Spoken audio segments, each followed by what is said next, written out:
What is up, guys? This is John, aka Pokemon, and today I am going to be introducing you guys to a brand new Draft League team and format, and that the team is the Atlanta Falinks. But I'm not alone, and the reason for that is we're doing a weird thing, Ben. We're doing a new team and a new form. What's going on? Hello, it's GeneralTarheel, or Ben. So Kelly, our good friend under the radar, decided he wanted to make a new league since draft format's kind of like being on the down low right now, not as fun because of what Pokemon might be doing with the timer and such. So we wanted to pick it up. So we decided to have a league that like promotes ghosting. You work as a team together, 2v2 in a singles format for Battles for Draft League.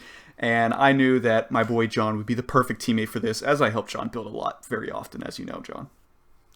Very much so, yes. A lot of my success I had, especially in the last season, the only person keeping me sane was Ben. And that's a reason we're both really excited for this. You know, not only is it going to be a breath of fresh air, but Draft League can get really, really lonely at times. And everything with Draft League was based on the NFL at first. And something I've always thought about, and I know not a ton of other people think about it, but we based this on a league where the players are paid millions of dollars. You lose, you spend the entire season losing. It still can suck.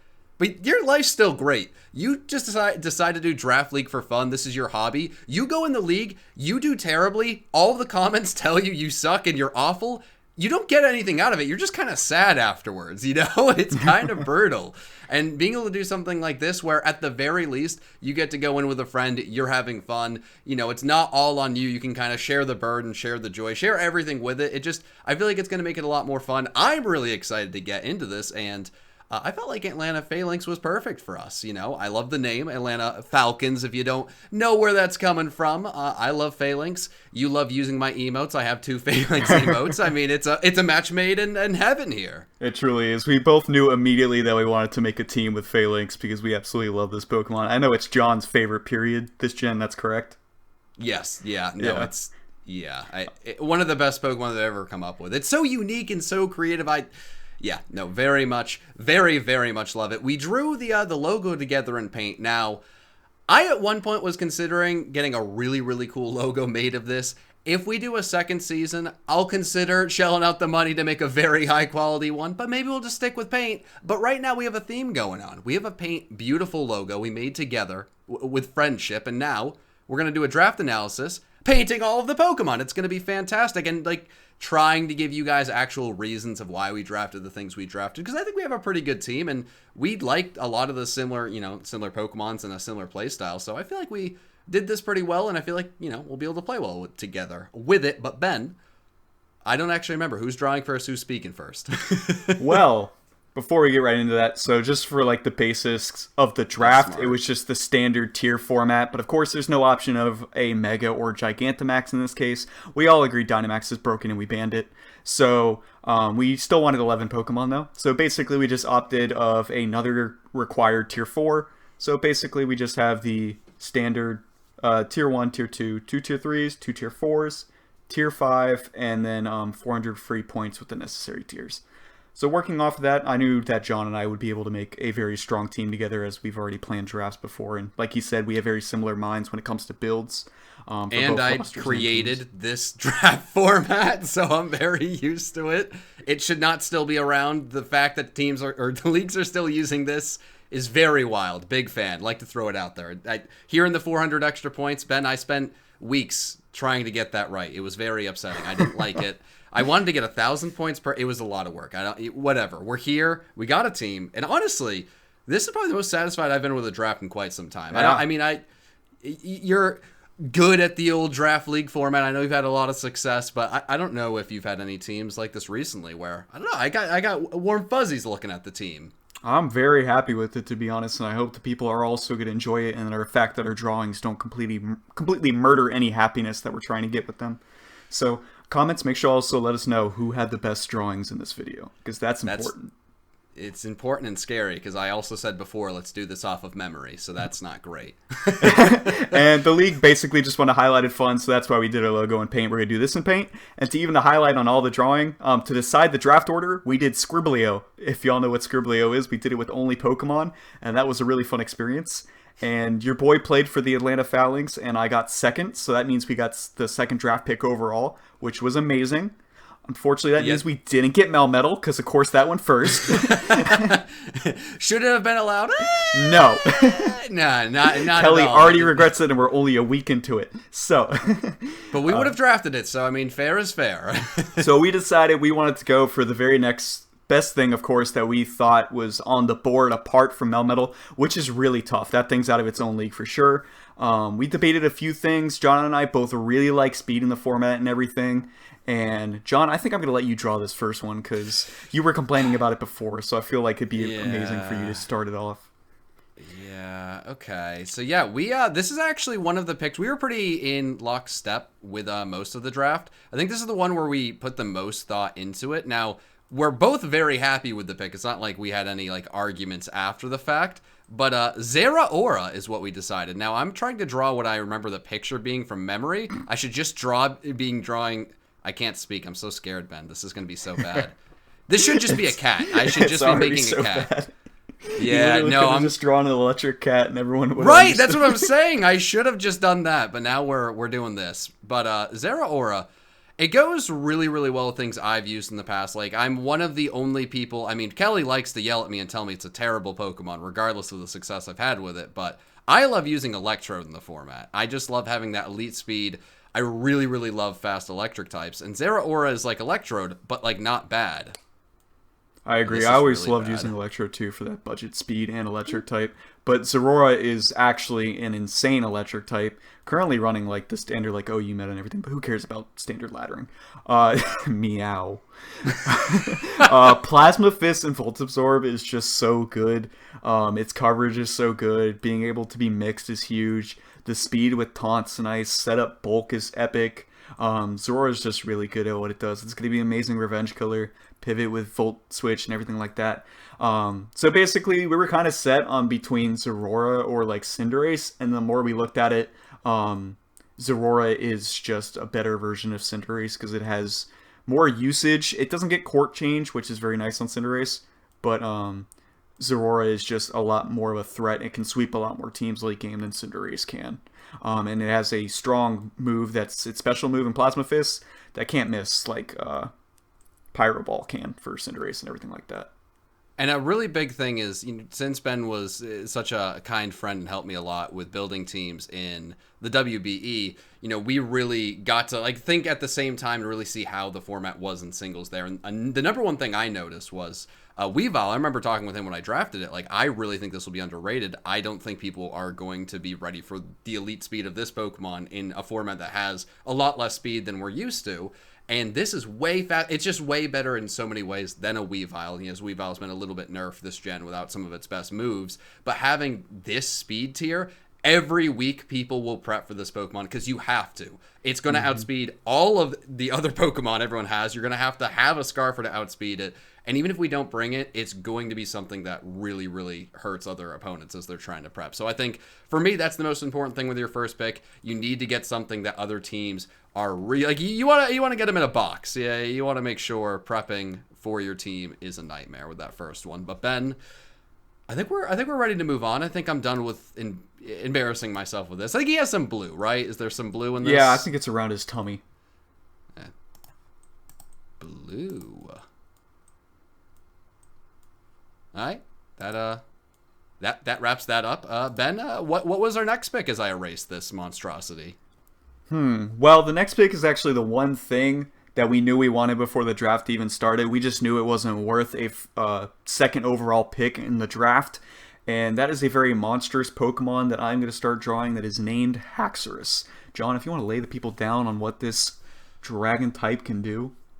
Yeah, so Haxorus is a really, really cool Pokemon. I've always loved Haxorus. I mean, at first it started just with the design of it, but when you see that monstrous attack stat attached to a dragon Pokemon, and it has pretty decent coverage, or even back in the day, it always had decent coverage, but these days, this Pokemon has just gotten way better with the addition of close combat, and as we saw against Mr. Joey Pokegame, first impression. Now, this is a Pokemon where we kind of just saw with him last season WBE. You can just bring it every week, banded, and there's nothing your opponent can do about it. And that's not the only thing Haxorus can do. This is also a Pokemon that can set up with a Swords Dance, set up with Dragon Dance. You know, maybe it can be a little bit bulkier, throw an Assault Vest on it, as a really good speed stat with 97, especially in this generation, just with the Pokemon that are currently allowed. I mean, this Pokemon is always threatening, starts a Dragon Fairy Steel Core, and I think there's a lot of ways you can use it. You know, when people see this thing, I think a lot of the time this is just going to be a nuke.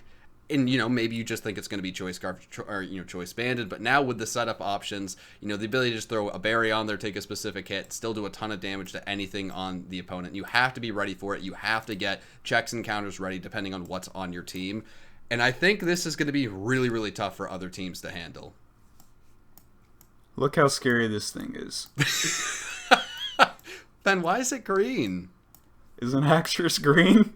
I thought he was like more yellow. I mean, it's kind of like a yellowish green. I mean, I just went with like the best color that looked like. This looks like the Geico lizard, man.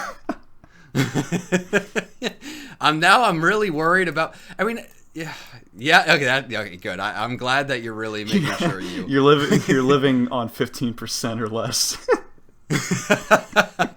That brought it back. That was beautiful. Do you have any, other final things to say about the Haxorus pick? Because it's one of those Pokemon that's kind of straightforward, but I'm really excited to use this. I mean, not really. You covered everything. It's just going to be an insane wall breaker, and pairing it with Zorora is going to be huge.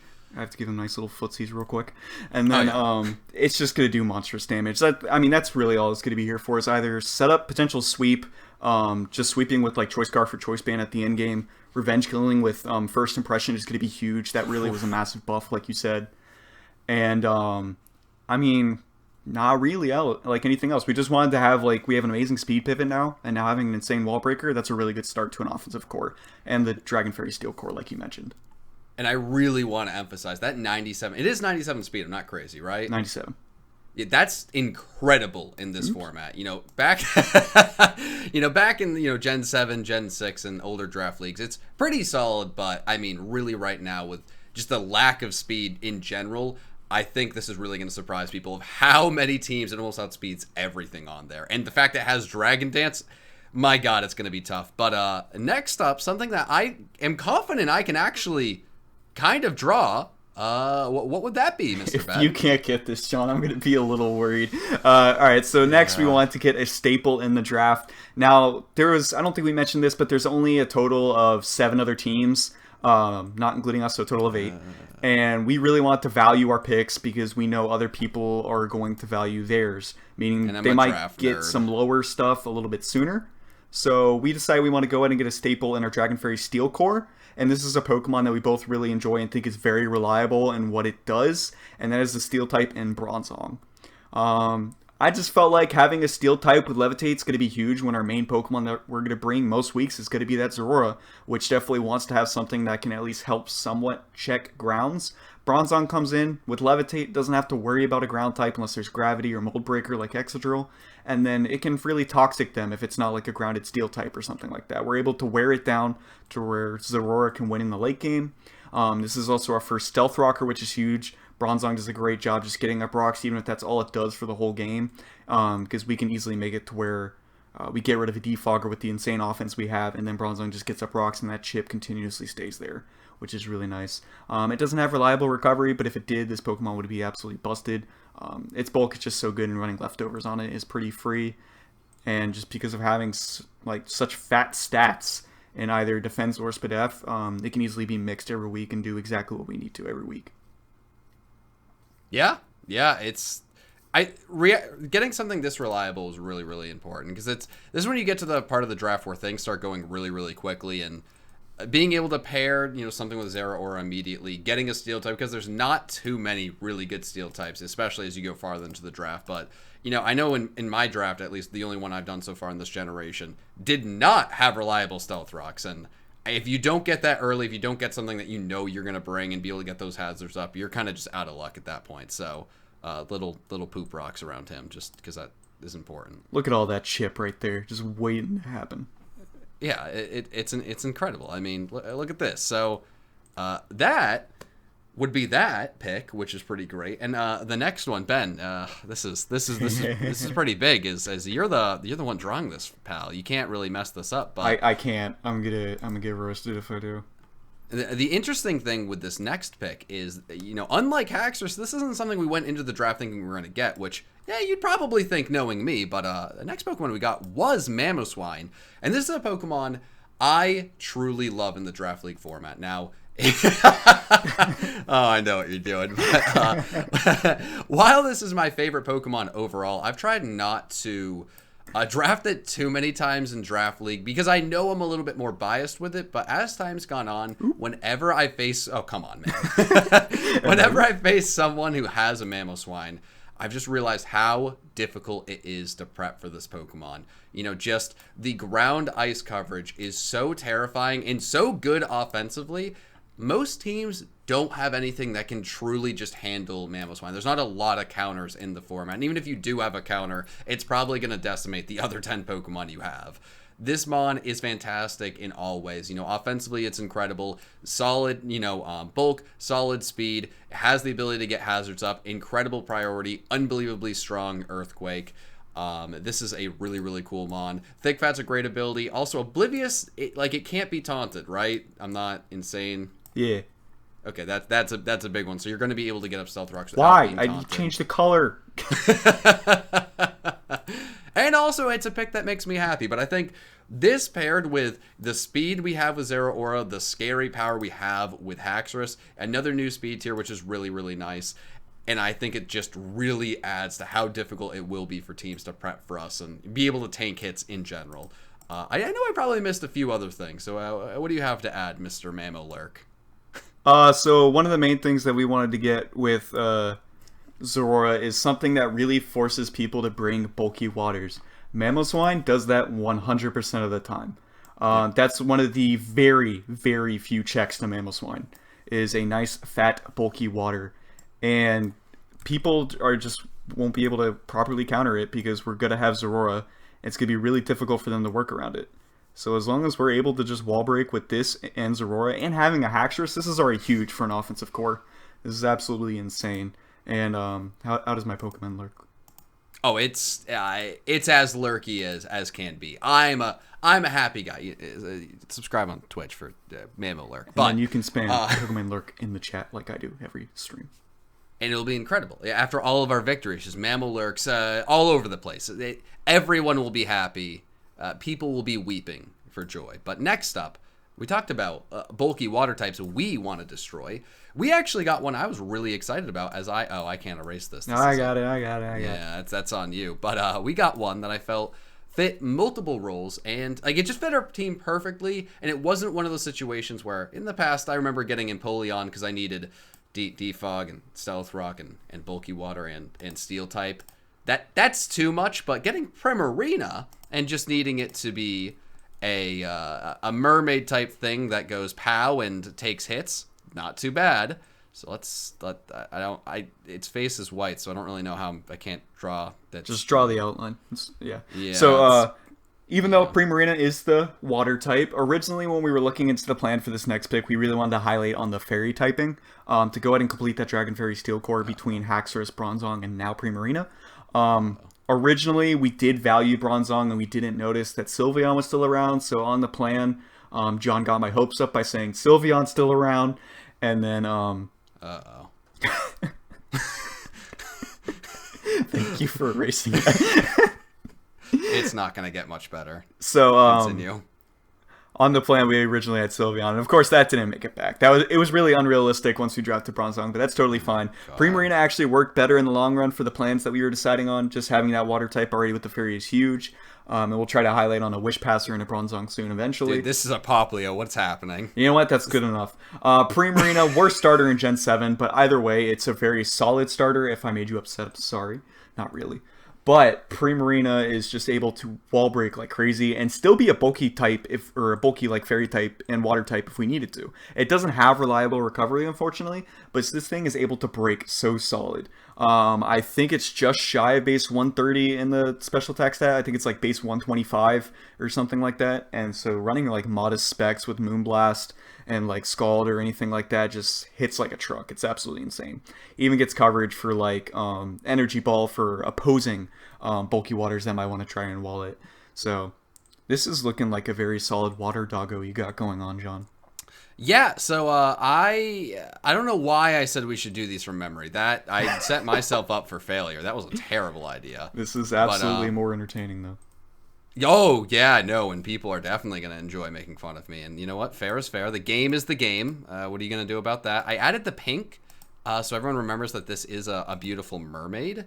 I feel like that's important. I don't want anyone to see anything but a gorgeous, beautiful mermaid that's going to bring us to the promised land. So that is what...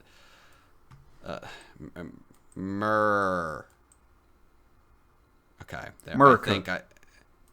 I think I've made my point. I think people know what's going on here. And I mean, I'd say so far into the draft, like, you know, there's a few things that we wanted to draft that we weren't able to. Like, Sylveon was something we really wanted to pair with Bronzong. Would have been nice to have that wish capability. But instead of getting Sylveon, we just get a nuke like Primarina to pair with Hack. So we have a special nuke, physical nuke. We have our Dragon Fairy Steel Core already. We're beginning our Water, Fire, Grass Core. Mamoswine is an unbelievably scary offensive Pokemon to pair with it. You know, we have a nice ground Pokemon. So we have the Electric immunity. We have Ground immunity, which is really, really nice. Like, things are really working out well.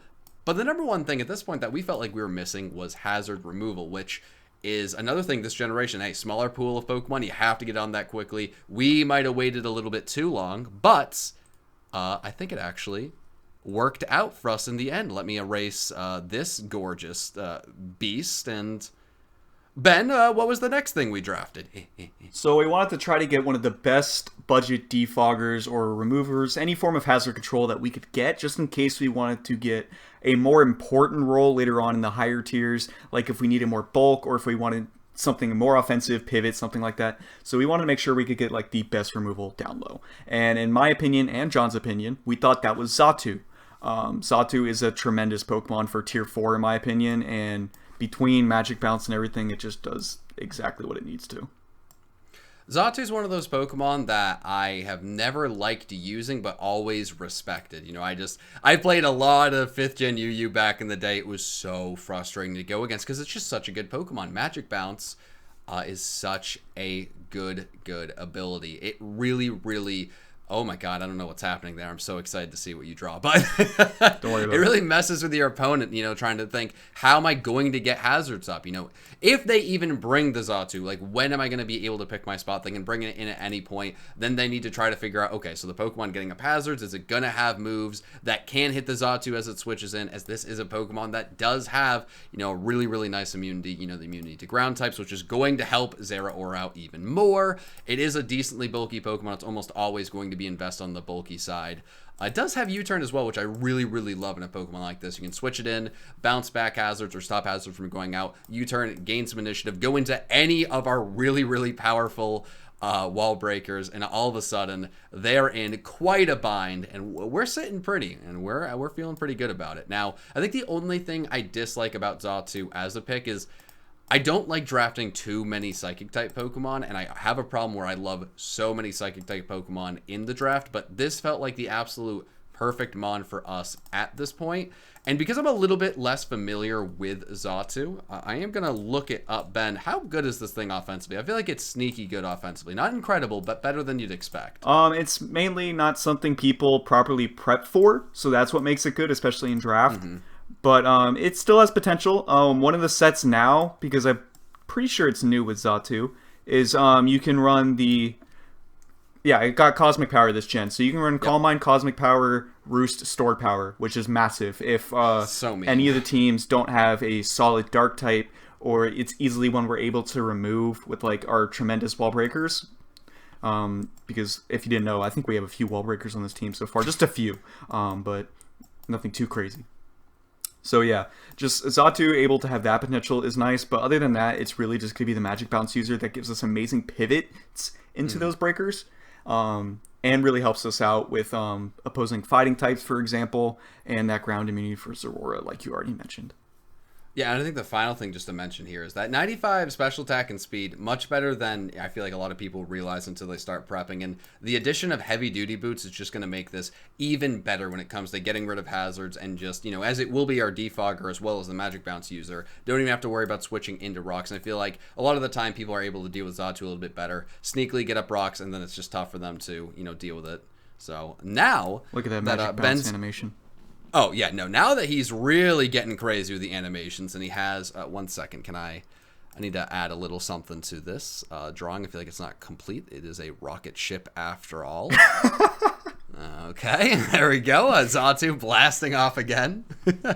Next, the fact that we got this Pokemon next is crazy to me. I feel like this is a steal and makes our team, offensively speaking, terrifying. And Ben, what is that? Wait, what is it, John? I actually don't know. It's Chandelure. That's right. It's getting lit up in here. We have a tremendous wall breaker, once again, in Chandelure with a fire and ghost typing. This gets 2 out of our 3 for our fire, water, grass core, which is pretty important as well. Not as important as Dragon Fairy Steel, as I believe, but it's a very solid core nonetheless. Ghost also gives us a spin block immunity, which is great. So if we get up hazards with like our Bronzong or Mamoswine, they are there to stay at the moment. If they only have a spinner, we can solidly go into Chandelure. That is huge. And then also, ghost types are just so threatening this generation because you don't have to worry about pursuit. Look at his smug face knowing he doesn't have to worry about getting pursued by a T-Tar this generation. Chandelure is living its best life at the moment, even though it's dead. So, with its insane 140, 145 special attack stat, I think it's 145. Something like that. Yeah, it's a lot. Yeah, we're just going to be able to bring this like Specs or Scarf most weeks and just break teams, which is huge. We can also have the availability of running Calm Mind for a set. Like Sub Calm Mind is very solid on Chandelure as well. Running that with like leftovers and stuff like that. But in general, we're really just trying to hit hard with this thing where we need to. That's the general basis of our team, if you can't catch that drift so far. So Chandelure does a great job in doing that. We're also able to get a trick off, just like with Xatu. This Pokemon has access to trick, to where we can, if we're facing like more of a fat team or something like that, we can trick a proper check, like a Choice Scarf or Choice Specs, and really limit what they want to do for the rest of the game, which could be pretty big. So I'm a big fan of Chandelure. I haven't drafted it as much recently, but I have used it before, and it definitely does its job whenever you decide to bring it.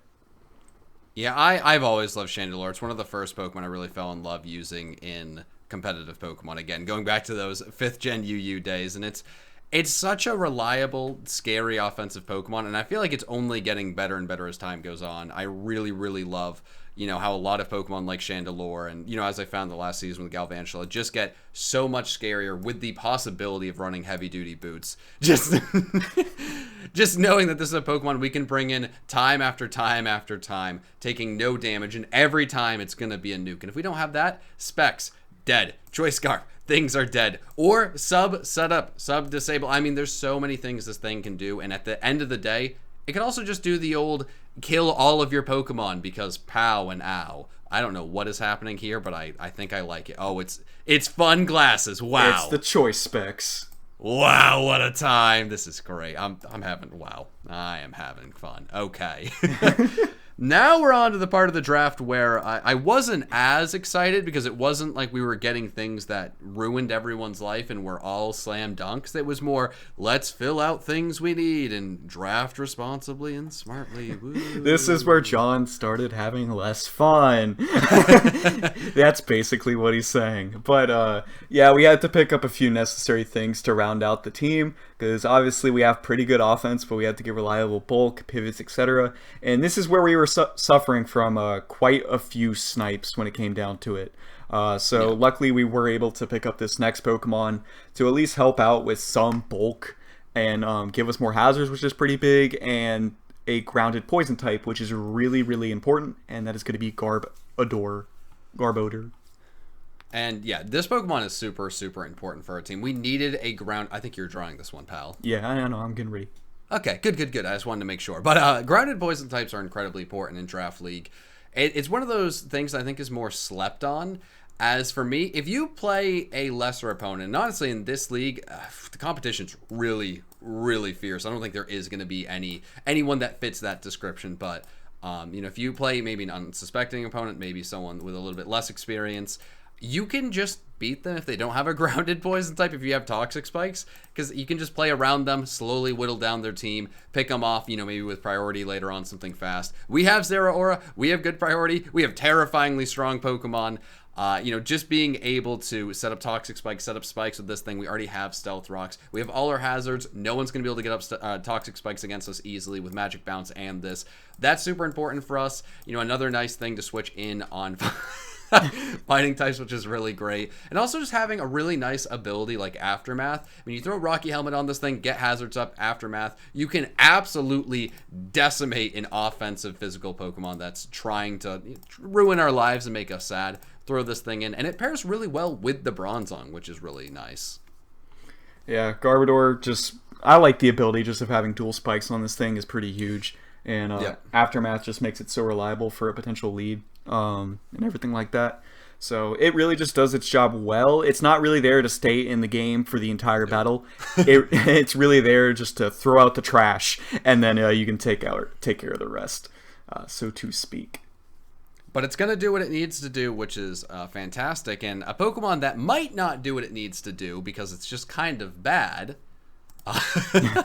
is the next Pokemon. And Ben, I do agree with the pick. I do like the pick. I'm being a little bit harsh on it. But this is definitely for you to explain more of Leafeon.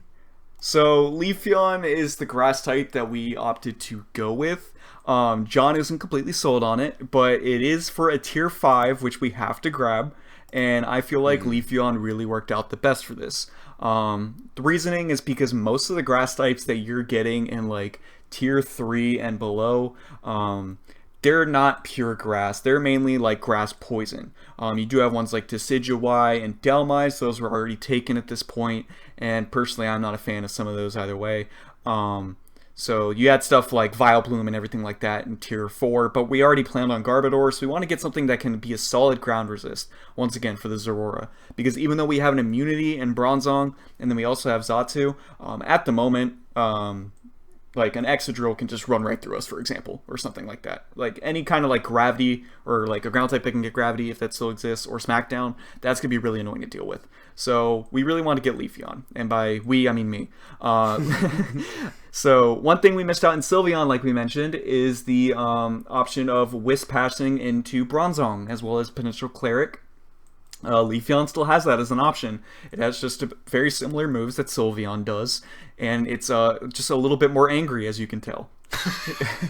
So Leafeon it's really like bulky defensively. It is base 130 defense because they decided to put that as the 130 stat for a grass type for the evolution, which is questionable, but we take those. So just like Wish passing with Leafeon is going to be pretty big. It still gets decent coverage. It's not the best, but at the very least, it's going to be able to Wish pass and be fat if we needed to. And it still has 110 in attack, so, and with the hidden ability in Chlorophyll, allowing us to potentially be like SD with the Sunny Day set and get a sweep that way. That could be pretty big. Definitely benefited more from Z moves in the past gen, but I don't really want to dive into Z moves. So Leafeon still has the potential of being offensive, but more so just a roundabout of just being a Wish Pokemon. Heal Bell Cleric, I think, is mainly what I'm trying to go for. What does your word mean? Evolution. Oh, it's just Big Sean, but a Pokemon. Right, yeah, Evolution. Evolution. The way you spelled it makes it look like a shampoo.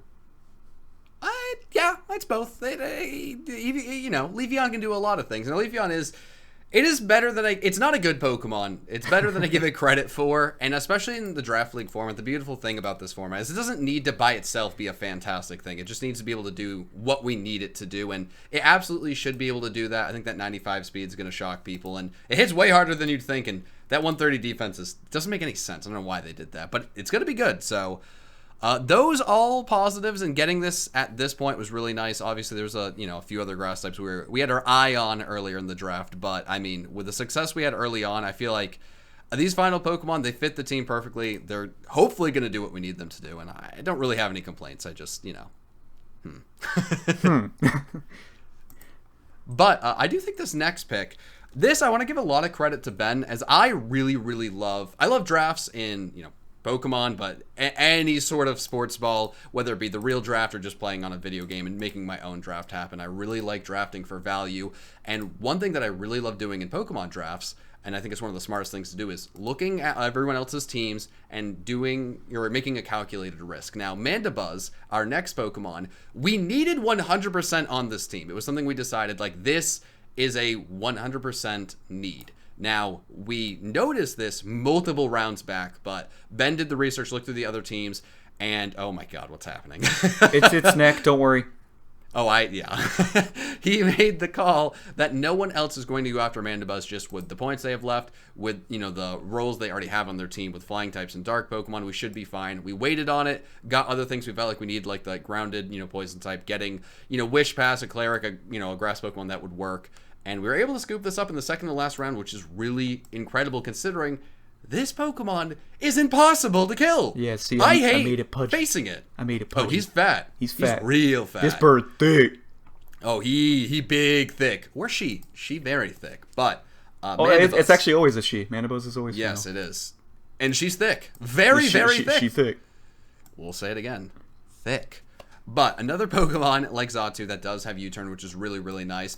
Faster than a lot of wall Pokemon as well, which is really cool. This and Xatu, both can U-turn around. Both are going to be sponging hits. This obviously gives us an immunity to Psychic-type Pokemon, which is amazing. I've seen many people, us included, trying to beat people with just Stored Power, Calm Mind, Acid Armor, Cosmic Power, or Recover. Some shenanigans of just one attacking move being Psychic, and the worst type of setup, and it's Ben, I don't like us for even doing it, and I don't like anyone that tried to do it in general. Nah, it's fun. It's awful. It's fun.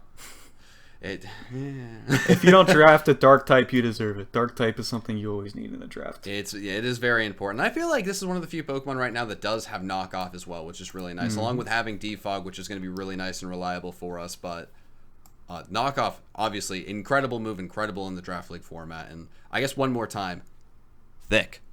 Very thick indeed. And one thing that I don't think you covered is that we were extremely Ghost Weak. I knew that we needed this more than anything. I'm focused more on the drawings than the actual analysis. That's on me, and your drawing it's impeccable, man. Thank you. This is something. So, originally we had Drapion on the plan and everything, but then we had to move around to where we could still grab all the other necessities.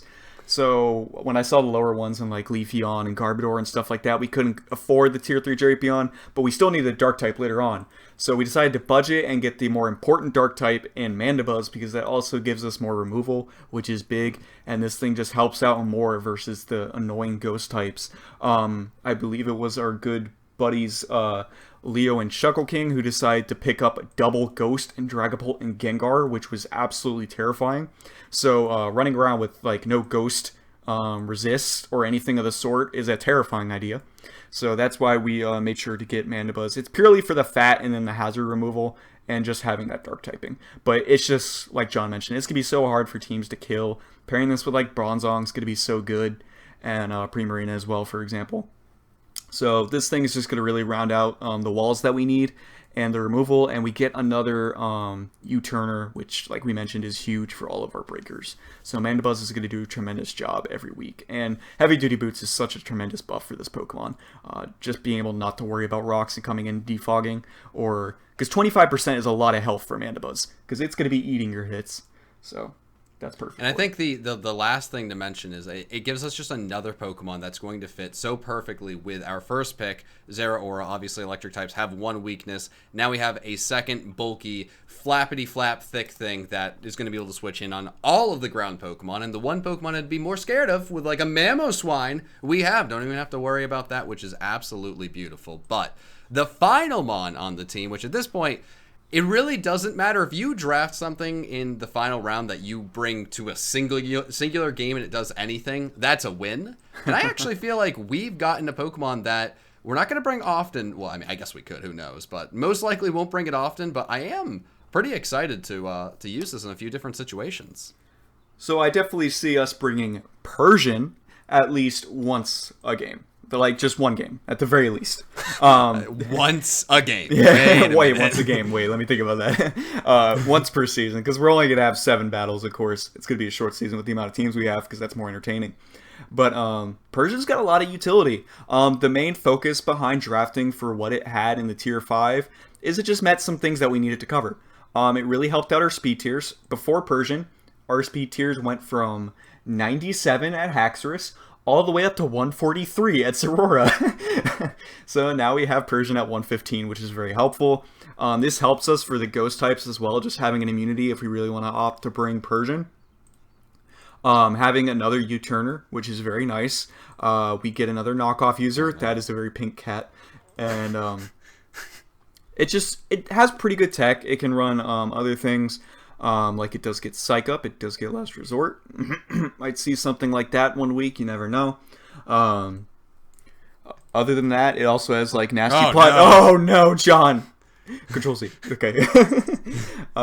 So we can run a Nasty Plot Technician set one week if we want to. I don't really know how much it benefits from that, but this is also just a substitute because originally I brought up Drapion before, but the dark type we wanted was a Alolan Persian. Yeah, that didn't happen. So we're going to get OG Persian instead, and Giovanni's going to come in and make us stacks.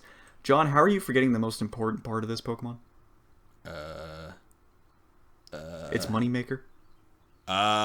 Wait, does it? Oh, I was thinking Meowth was the one that had that. Don't they both? Oh wait, no, it's just the dot, isn't it? I think so. Give it the dot. Wait, no, I got this. Wow. This is what you wanted?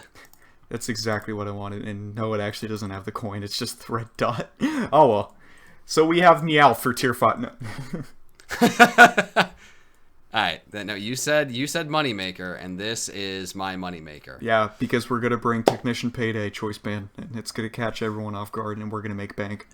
And if it works at all, whoever we play, embarrassed. They're probably leaving the format forever. If it doesn't work for us, I mean, we're just cool for even attempting to bring it. It's a win-win at that point. I mean, we truly can't lose with... We have a Meowth, for God's sake. I mean, come on. That's right. All right. So, well, in the end, that is our 11 Pokemon, John. It is. Now, some would say this was a little unnecessarily long, and the drawings were ridiculous. And to those, I'd say you're a dork.